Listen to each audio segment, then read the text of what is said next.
don't have that program card, they're all listed on the website. I have more cards as well. here. Allison has some extra ones there if you need. So we hope this is the first time of many times that we see you over the course of this year. Two quick announcements, right, and then I'll turn it over to Allison to introduce our speaker. One, I bet everybody in this room already has their 2024 calendar produced by the bank, right? Put together by David and Nan Greenwood. If you don't have one of these, Jonathan Boyce has very helpfully brought a bunch of them to the meeting tonight. So you can grab one of those after the meeting and talk to him, or you can just show up at the bank. You don't have to be a bank customer, just walk into the bank and then make a big deal out of it, because they pay for the printing of these. And so go in and say, oh, the calendar's here, this is so exciting, this is one of them, right? Like really talk it up so you can do this. I think it's 28 years? 28 years that we've been doing this. And Jonathan, you have all 28 years? Oh, yes. He's got all 28 years. So it's great old photos of Millbrook postcards. And on the topic of David and Nan, I think a lot of you know that David has been the village and town historian in Millbrook, Washington, for a long time. Village historian going back to the late 80s, right? Town historian for more than 20 years. He has decided to step away from those positions, right? You're 80 or about to be 80? About to be 80. About to be 80.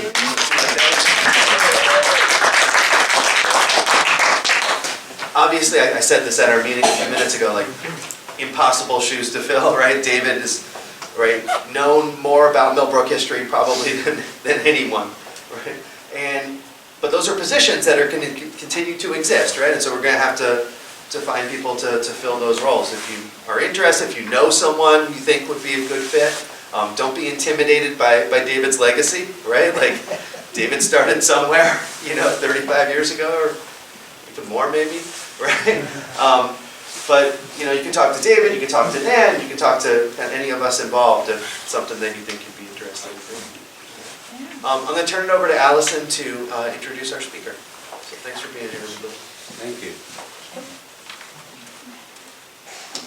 Well, tonight you've all come to see Tonia Shoumatoff, and maybe a number of you are familiar with a book that she's recently written, Historic Tales of the Harlem Valley. But yet we are talking about it tonight because, we're right on the edge. So we're all related. Tonia has been a reporter. She worked for the Millbrook Independent for 7 years, reported, as well as a watershed manager for the Harlem Valley for 13 years through the Housatonic Valley Association.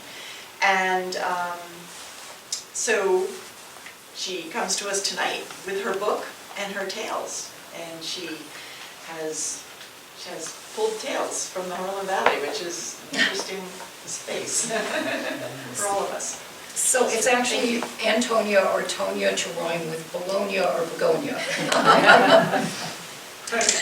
So were any of you here in 2018 when the New York State historian came to Millbrook to talk about the Leary commune, which he researched for 20 years? You two were. Okay, anybody else? You were. Okay, so that was at the Lyle Church Hall, and there must have been 150 people to hear him. And I was actually really inspired by his talk to structure part 2 of my book to talk about the utopian communities that have been prolific in upstate New York. So before I start talking to you about the Millbrook community, I'm going to read you my introduction to that section. So here it says, starting in the early 1800s, upstate New York, can you hear me? Yes. Okay, good. Became a crucible for the incubation of an astounding array of utopian communities. Some promoted free love, some prohibited sex, some farmed, others created great furniture, crafts, flatware, and cutlery. Many espoused the idea of purifying themselves. Come right up here. Come right up here. No, sorry. Okay. Okay. Of purifying themselves to become worthy for the kingdom of Christ to be realized on earth. And still others were looking for new kinds or models of group property ownership amid the abuses of the Industrial Revolution. So many of them simply sought a safe space away from the fray during and after the Civil War. So by the mid to late 1800s, there were literally scores of such communities in upstate New York. So you had Shakers, Quakers, Mormons, Adventists, Transcendentalists, foot washers, perfectionists, spiritualists, anthroposophists, to name a few. And John Humphrey Noyes' famed Oneida community in central New York was a perfectionist group and still makes the cutlery today, and some of the other groups still exist today. So two of the groups that I don't mention, which are worth mentioning, were the Millerites, who believed in the Second Coming, and they basically broke up all their furniture, tore up all their clothes, created ascension robes in white, stood up on a hill in New Bedford, Massachusetts, but some of them were here. There were thousands, and some of them climbed trees because there had been a comet earlier in the year, and they thought, oh yes, this is the coming of Christ. And so they stood up there waiting for Christ to ascend them up to the clouds, but nothing happened. And it was called the Great Disappointment. So,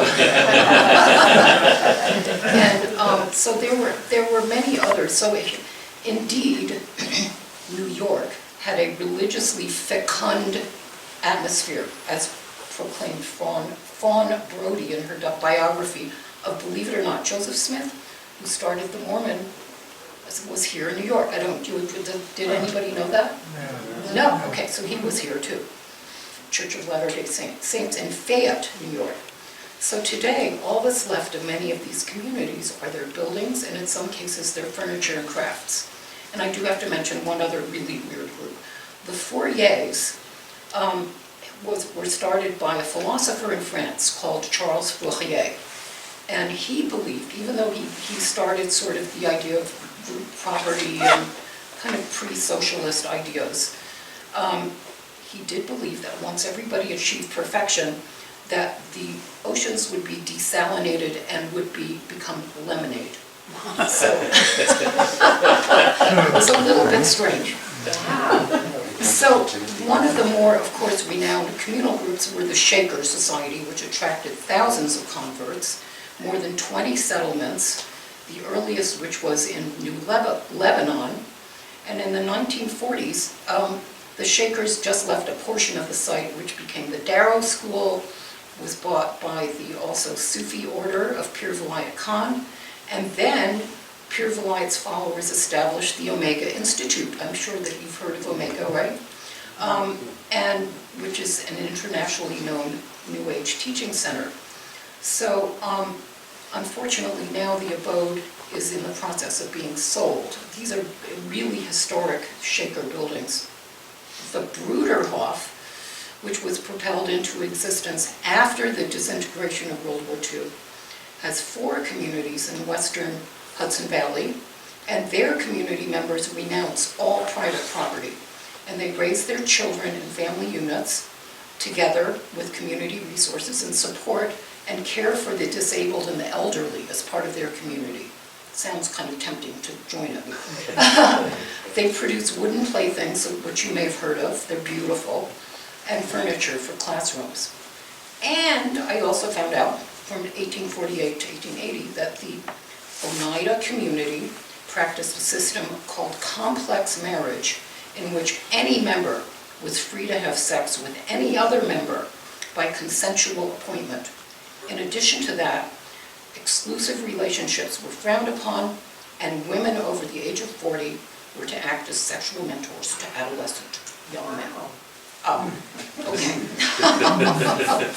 So what was it about New York State that has been, or upstate New York as they call it, has been the draw for all these communities? Was it the open space? Was it the fact that privacy was important? Was it the fact that communal living would be easy to take place in? And surely the beauty of the land appealed to a lot of them.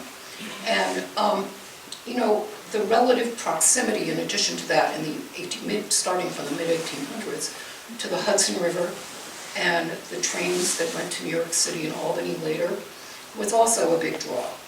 Historically, but was there any real formula that enabled these groups to survive, some of them, while others faded away? The majority of them are gone.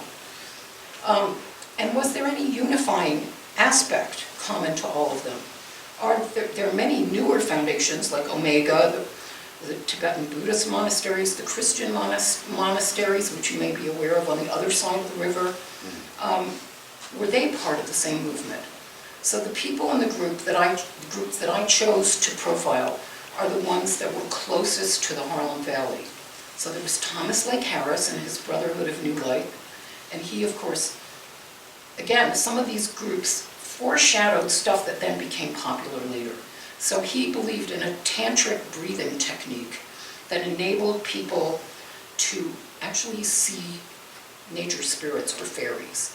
And everybody got a fairy name once they had achieved the 4th level of this form of breathing.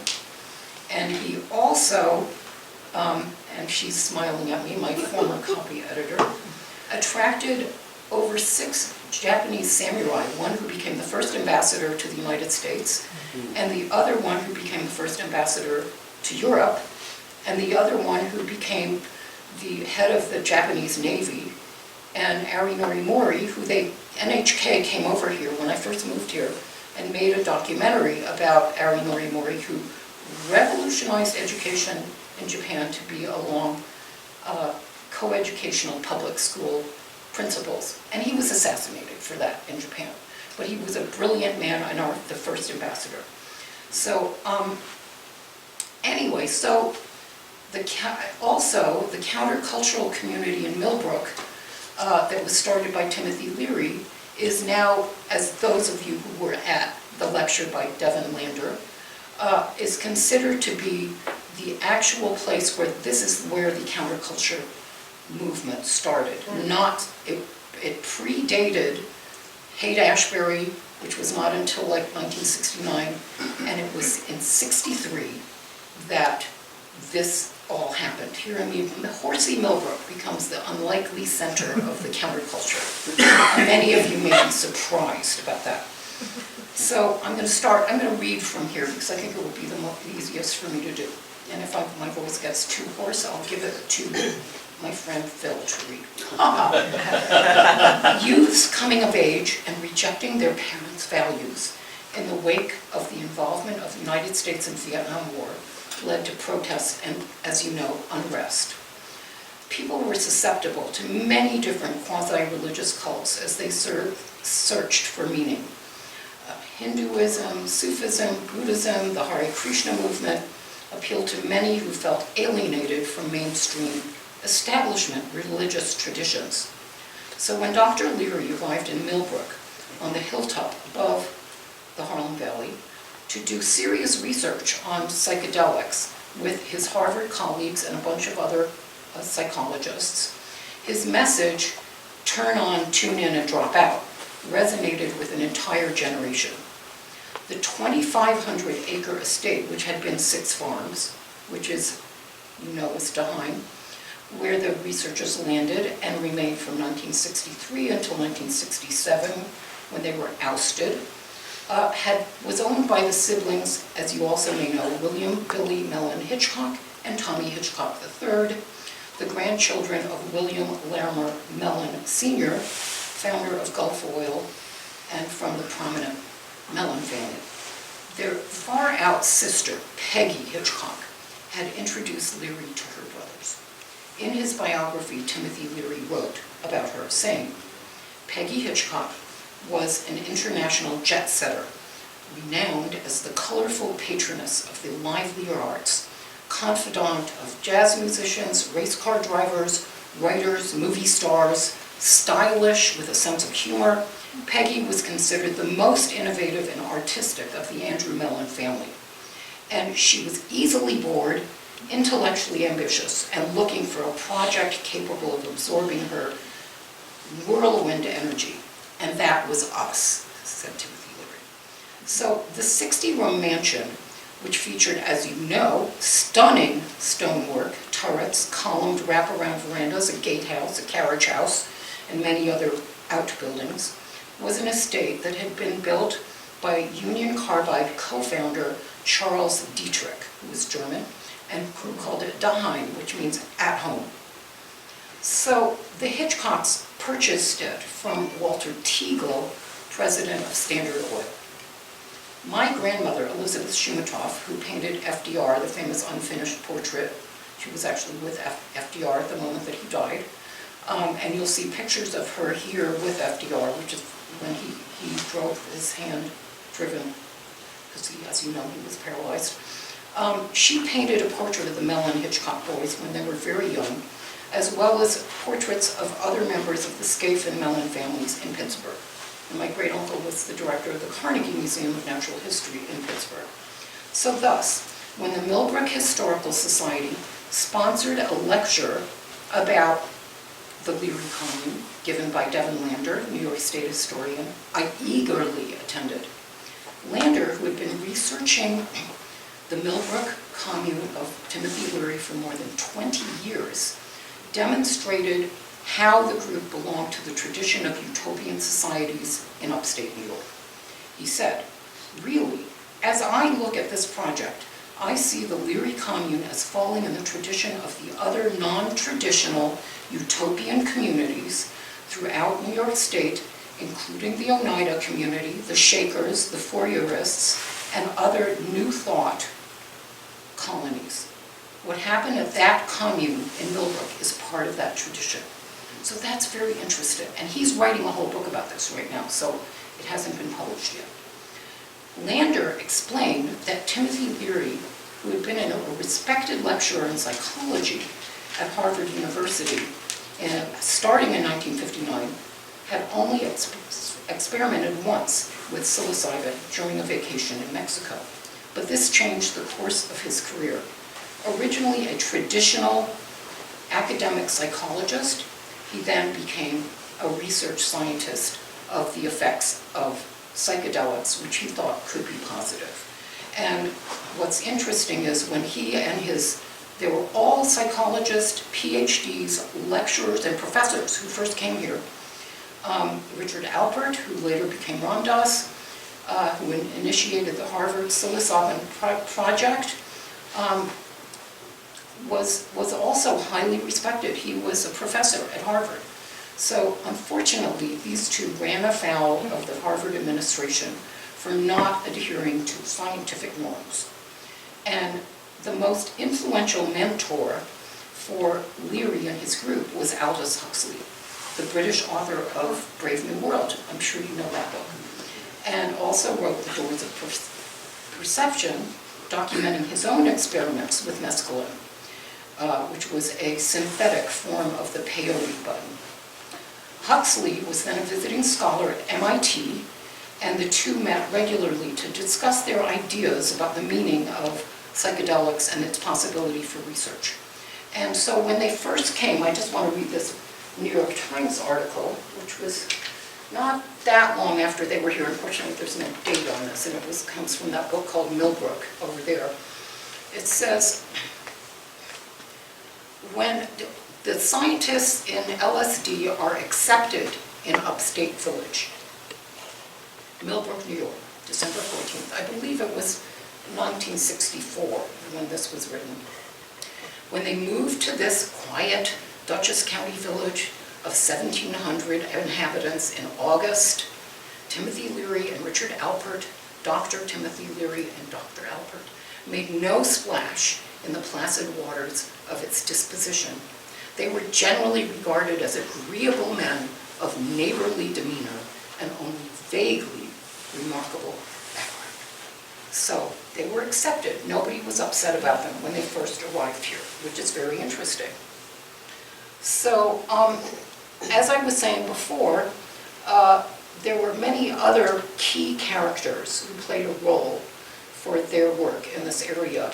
In addition to that, of course, was the poet Allen Ginsberg, who had taken part as a subject in the psilocybin project and traveled to Harvard in 1961.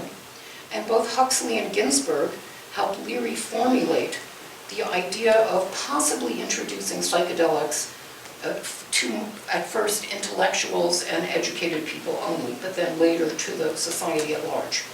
They believed that if they had the possibility of researching it, they could prove that the beneficial aspects of psychedelics outweighed the potential negatives. Psychedelics were not illegal at that time. Okay, well, we'll see what happens next, because it's not exactly kosher what happened next. So researchers in the field of psychedelic research internationally did feel that the drugs had potentially valuable and provable medical and psychological benefits that needed to be studied scientifically. But most researchers were not talking about giving the psychedelics to the general population. Leary's group was among those talking about using them only as part of the psychotherapeutic research under strict guidelines. And the book that I have on the table there, Millbrook, who is one of the top followers of Leary, who was actually a school psychologist, and he came and joined the community. He basically said it should only be done under supervision and only take a very small amount first, and you have to be prepared for it. But so because of the problems that they encountered in Harvard, Leary and Alpert in early '63 started a nonprofit group called the International Foundation for Internal Freedom.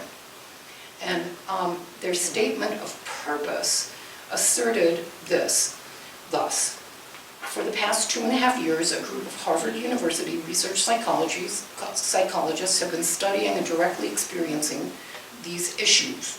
5 research projects on the effects and applications for consciousness-expanding drugs have been completed. Over 400 subjects have participated without serious negative physical or psychological consequences. Over 60% of our subjects have reported enduring life changes for the better. Then, later in 1963, the IFIF was named the Castalia Foundation, named after the utopian province that was the setting for Hermann Hesse's novel, The Glass Bead Game. And Leary's Castalia Foundation declared itself to be the only independent center for psychedelic research. The foundation was subsequently restructured as a religious organization called the League of Spiritual Discovery, which is anagram for LSD. Oh well. Which regarded the drug LSD as its sacrament. So since Leary's contract was not renewed at Harvard in the spring of 1963, and Richard Alpert was fired for giving psychedelics to an undergraduate student, the two of them came up with the idea of continuing their research in community. And luckily for them, one of the people they knew through Allen Ginsberg and Aldous Huxley was Peggy Hitchcock. So, and as I said, she was very daring. So she mentioned that her brothers had recently purchased some property in Millbrook in Dutchess County, and that perhaps they would be willing to rent out a large unused building to Leary and his group. Richard Alpert flew in a Cessna plane with Peggy Hitchcock to meet the Hitchcock brothers, and who agreed to rent the ramshackle mansion to Leary and Alpert for $1 a year. Now, Leary and Alpert, now they had a location from which they could begin to flesh out their idea of communal living and studying psychedelics, to determine and document the drug's benefits, possibilities, effects. So what was it like for the people in the village who lived near the commune?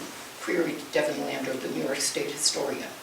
According to press at the time, the community's reaction was surprisingly neutral. There was no confrontation. The group was accepted by the townspeople, and even though they previously gained notoriety and coverage at the New York Times, they believed that they were not flamboyant. The understanding of the people of Millbrook was that although they were eccentric on some level, they were all highly educated, almost all doctors, PhDs, and professors, and were respected by the people of the local area. And besides, Billy and Tommy Hitchcock, who were Mellons after all, had given the group their blessing. The researchers moved into the Daheim estate in November 1963. The day after they moved in, on November 22nd, Aldous Huxley died, and the same day, President John Fitzgerald Kennedy was assassinated. The commune started to attract a lot of very interesting people, including jazz greats such as Charles Mingus, John Coltrane, Jack Kerouac, Allen Ginsberg, Alan Watts, and William Burroughs. And exotic women, one of whom was married to Billy Hitchcock, who was from Venezuela, and I actually met her in New York City years ago. There was a whole bunch of South American women who were very attractive, who were involved. So, as time went on, the rooms were decorated with Hindu symbols, tantric mandalas, mattresses covered with Indian bedspreads, pillows on the floor, incense burned while residents twisted themselves into various yoga poses. The exterior of the building was famously painted with a huge mural of the Buddha with a pointy mustache, which was supposed to evoke the Spanish surrealist artist Salvador Dali. So what started out as the headquarters of a serious foundation for drug research started to turn to be more like a hippie commune suffused with Eastern religion. The guests meditated, they took the drug, and then the neighbors started to be horrified, according to the Washington Post. The scene was described by the writer Nina Gravoy, I'm going to sit down for a moment, as a cross between a country club, a madhouse, a research institute, a monastery, and a Fellini movie set. Gravoy ran Leary's nonprofit, LSD-based meditation center in New York City. The organization was designed by Leary to disseminate information about the use and misuse of psychedelics in order to inform the public and minimize worry about the drug's ill effects. I'm just going to take a little sip of water here for 1 second.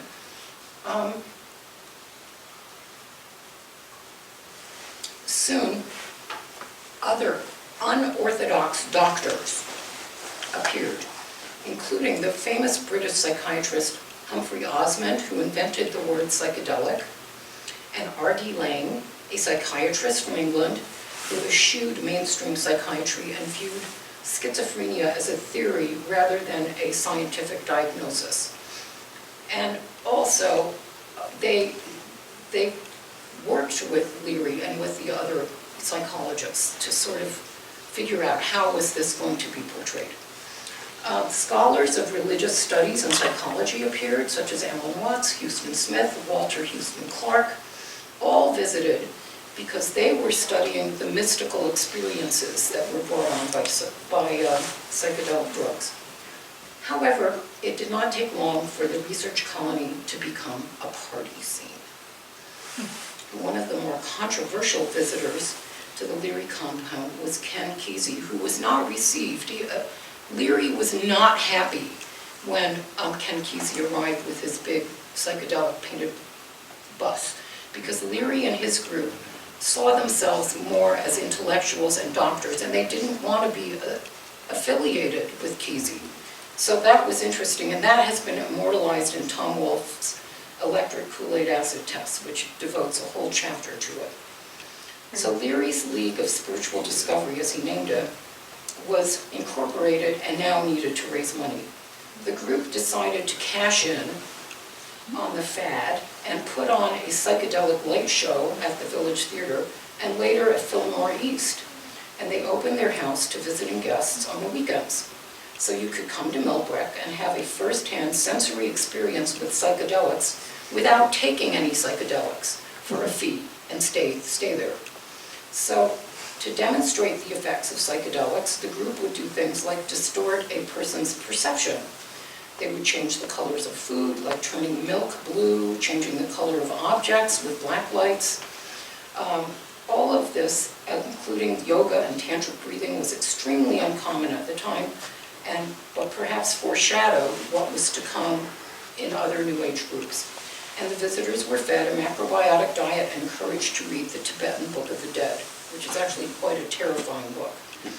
The overall effect was meant not only to increase the number of paying visitors to the commune, but the effect was that it spread its notoriety. The group started, there was only 12 people here in the beginning, that was it, 12 people. The group started getting written up in national and international publications. So every time Leary was mentioned, Millbrook was mentioned as well. Millbrook became known as the East Coast Mecca for psychedelics, explained Devin Lander, the New York State historian. And it was not necessarily the sort of notoriety that Millbrook people who valued their privacy wanted. Art Klepps, a former school psychologist, wrote the book Millbrook, a narrative, and it's a pretty wild book actually, but has some interesting things.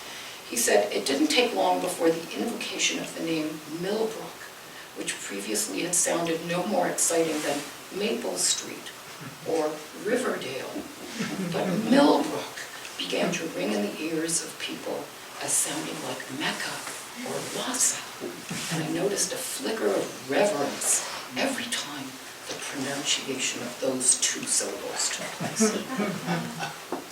So unfortunately, in December of '65, when Leary took his two children, Jack and Susan, who lived here in Millbrook, across the border into Mexico to spend the Christmas break there, less than a quarter of an ounce of marijuana was found on Susan Leary by border agents, and Leary was convicted of transporting marijuana and was sentenced to 30 years in prison and a fine of $30,000, which made the front page news across the country and gave even more negative publicity for the group and for Millbrook. Uh-oh.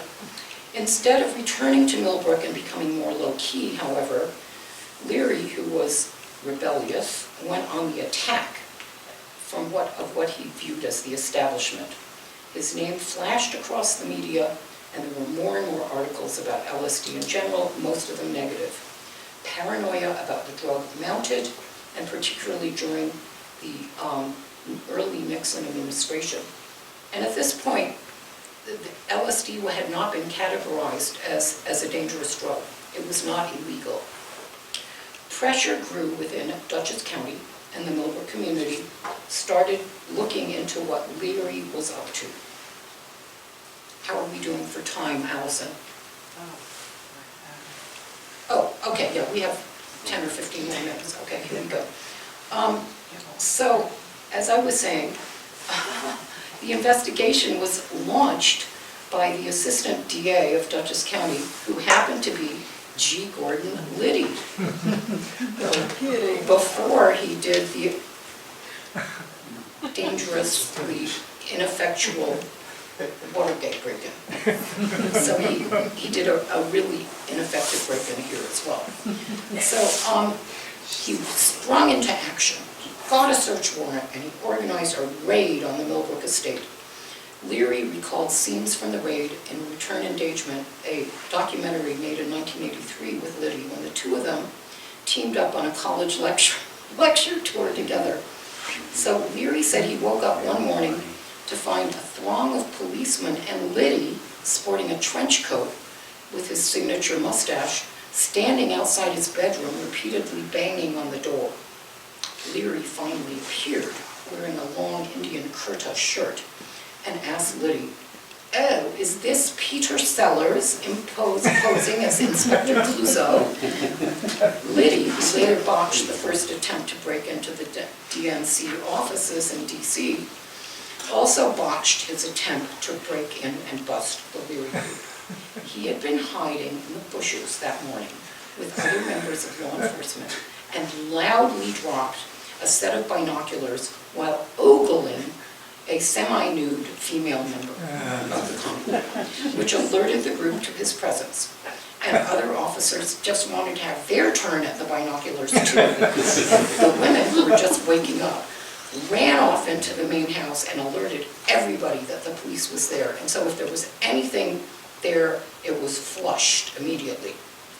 After that, the Hitchcock brothers who did not want to be sued, gave Leary and Company their walking papers, since by this time the commune had changed. Once the commune was open to paying visitors on the weekends, and partially because of the publicity it garnered, it grew in size. More and more non-traditional looking young people were wandering around the estates. Art Klepps described the new arrivals.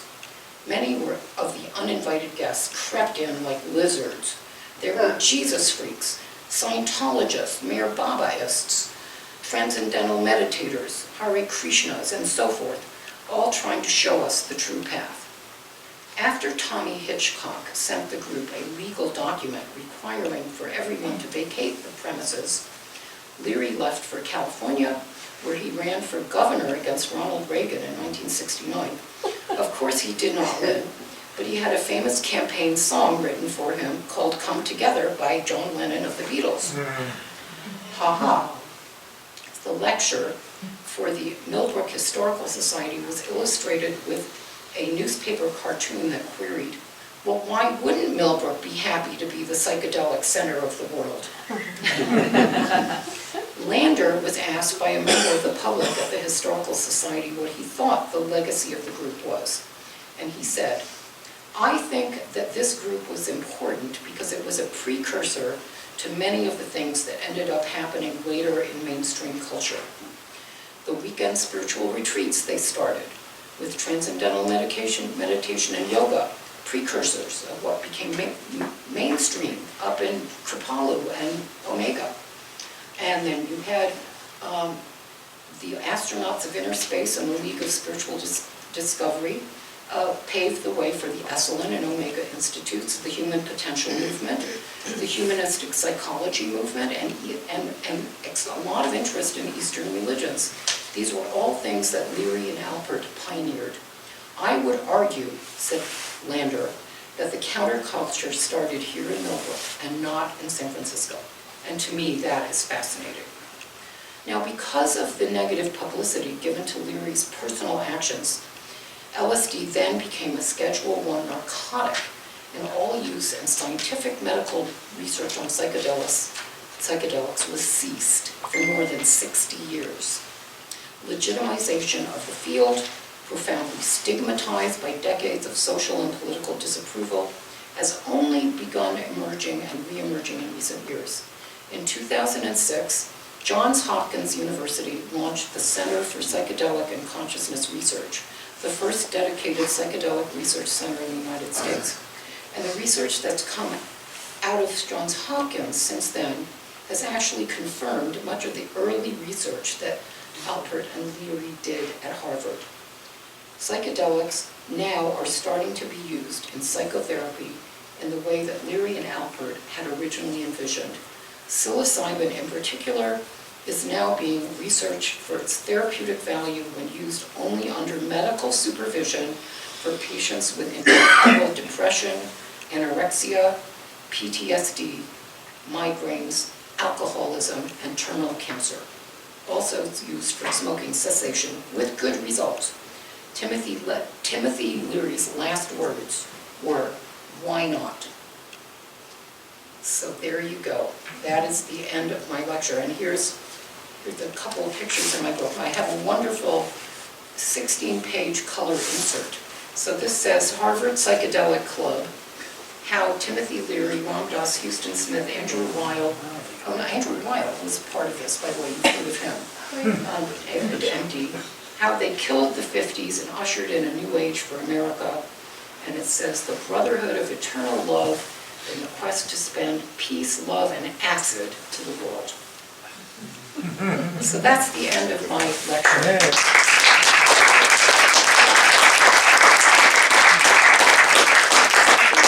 Literally only like 5 minutes for questions. Does anybody have any questions? Can I just volunteer? I don't know, John, to put you on the spot here, but I know some of you probably have heard John's story of Timothy Leary's wedding. I was in Timothy Leary. You mind telling that story? He married Rosemary Woodruff. Very, very, very attractive wedding. Well, how did you end up there, John? Can you tell that story? Well, I was a young guy at the Poughkeepsie Journal, a reporter. But I was a sports editor. And they got a call, and the boss came out and said, anybody here from Millbrook know about the Hitchcock estate? And I said, yeah, I know it very well. Why? Well, we heard that Timothy Leary is getting married out there today. Could you go cover it? And I said, I don't know anything about who Timothy Leary is or anything else.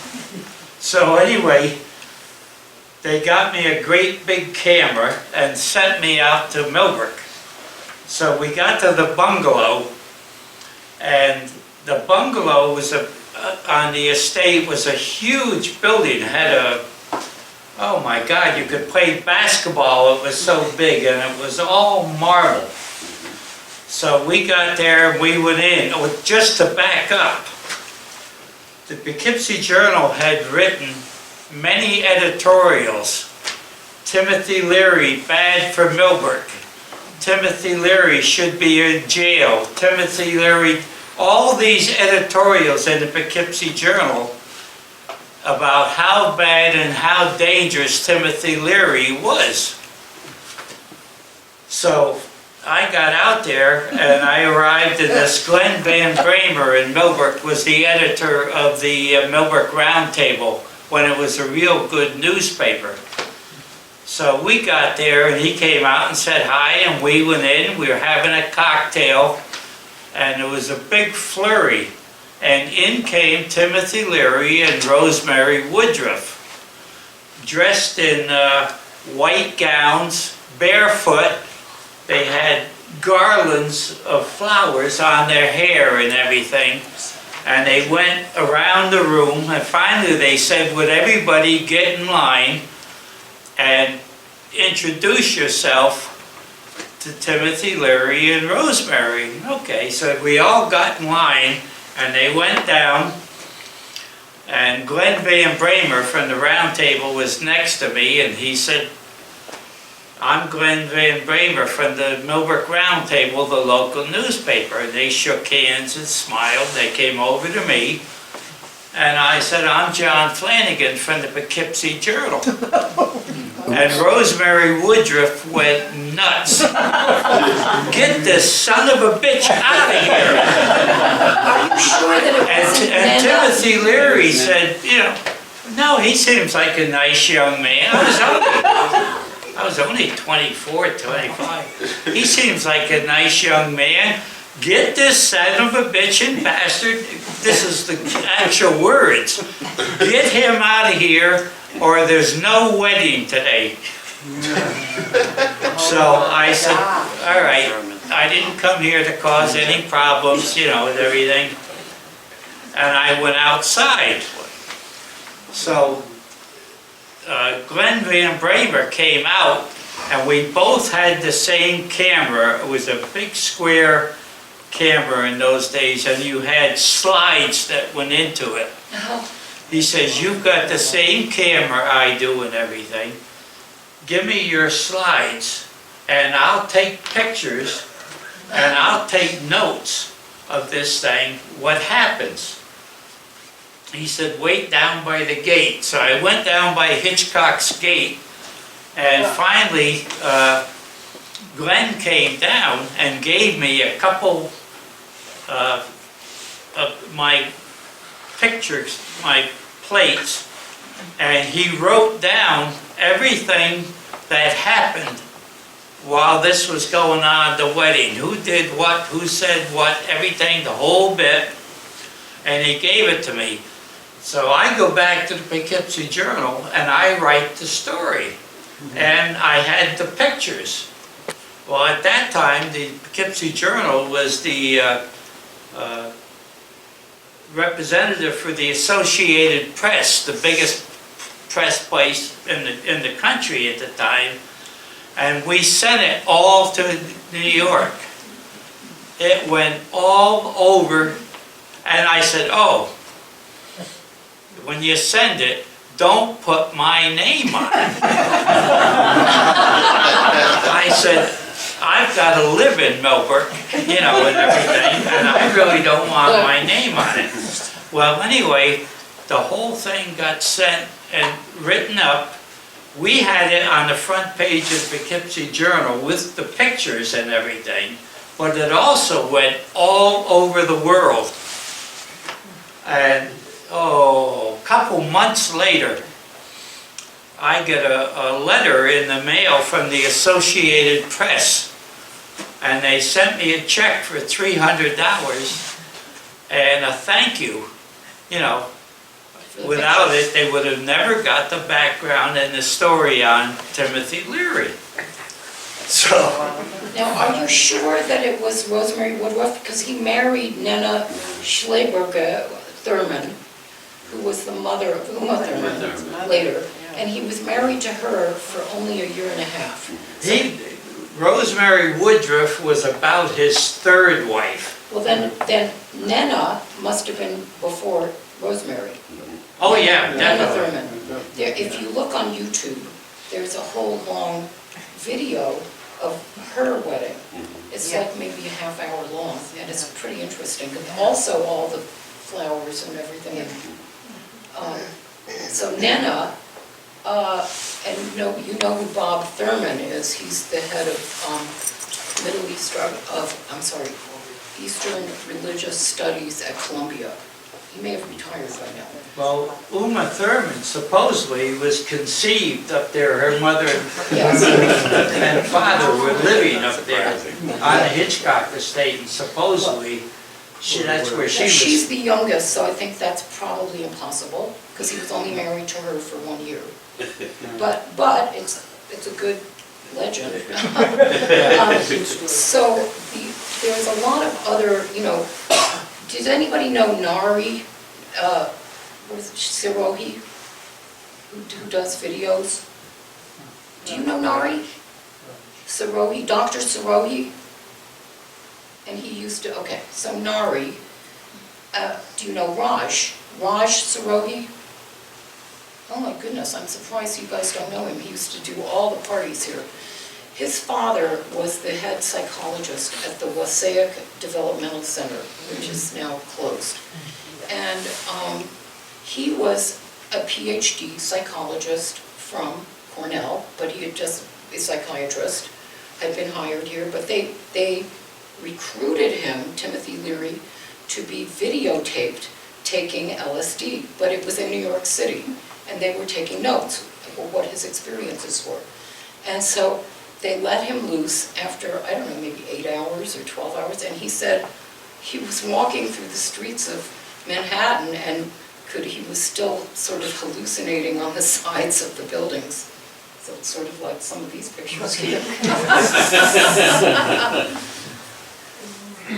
So yeah, no, they recruited a lot of local psychologists as well. So it was, it was a very mixed bag, but it became totally a pep party scene. And then there was another friend of who lived here in Millbrook, who was a friend with Aurora Hitchcock, and she was also from South America, and I met her. She only died recently. So there was a whole group, there was a whole contingent of South American women who were here. So it's a very you remember that period. You remember Aurora, right? Aurora, and my friend Roberto Mattiello, who I first met when I was a producer of a radio show with Ed and Peggy Fitzgerald. He was friends with, because he was from Argentina, he was friends with all of these women, and he was living in Aurora's pool house for a while when we first moved up here. So very interesting stuff. It's strange because the story keeps being told and retold in various different configurations, but I was fascinated that the New York State historian said that this is in the tradition of the other utopian groups in upstate New York, that they were trying to find something to expand consciousness and do something good, but they totally lost it, I think, once they became a party scene. Yeah. Any other questions? Yes. What is the origin of the South American contingent? Were they Okay, so here for the horses? Billy or- Hitchcock, Billy and Tommy Hitchcock were the owners of Daheim. He married Aurora, who was from Venezuela. And Aurora brought a lot of her friends to live here in Millbrook. And so that's why there were so many South Americans. There's still South Americans here in Millbrook. Anybody else? Thank you very much Okay. for being here, we appreciate it. And can I just say how great it is that you were inspired to write this part of the book by a program that we had at the Historical Society. Like, we always talk about how, we ever gonna run out of ideas for programs, we've been doing this so long. And every program that we have kind of spawns and leads to new programs, right? And we never run out of ideas, never run out of topics to talk about, so that's wonderful. So it's not just one story, it's my whole part 2 of the book. Oh, okay. Because I have 4 other utopian groups that I profile. And Devin Lander's book on utopian societies is inspired by his having given a talk here. So this is all due to the Historical Society. The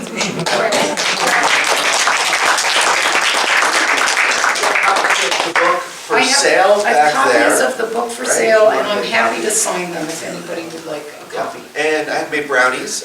The brownies have peanut butter chips. You don't I do have peanut butter in case of it. Thanks for being here, and we'll see you next month. Thank you.